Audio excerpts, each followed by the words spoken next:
नहीं हैरान हूं मैं म्हणणाऱ्या सुधीर मुनगंटीवार यांची विधानसभेमध्ये बोलताना माजी मंत्री सुधीर मुनगंटीवार यांनी पुन्हा एकदा आपली खदखद व्यक्त केली आहे। तुझसे नाराज नहीं हैरान हूं मैं हे गाणंच मुनगंटीवार यांनी गायलंय। दरम्यान सरकारी कर्मचाऱ्यांच्या पगारावर 29,000 कोटींची वाढ करण्यात आली, मग शेतकऱ्यांची कर्जमाफी का नाही असा सवाल बोलताना मुनगंटीवार यांनी उपस्थित केला। मी काही बोललो की टीव्ही चॅनल वाले आपलं दाखवतात घरचा आहेर, मी काही बोललो की मग ते म्हणतात की मंत्री केलं नाही म्हणून नाराज आहे।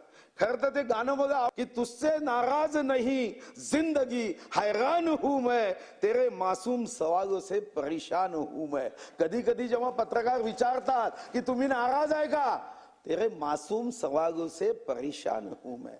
एका वर्षामध्ये अध्यक्ष महाराज आपण 29,881 कोटीची वाढ देतो कर्मचाऱ्यांसाठी, दिलीच पाहिजे। तिजोरीत पैसे नाही अध्यक्ष महाराज आणि आपण कर्जमुक्ती देणार नाही, ही काही योग्य भूमिका होणार नाही।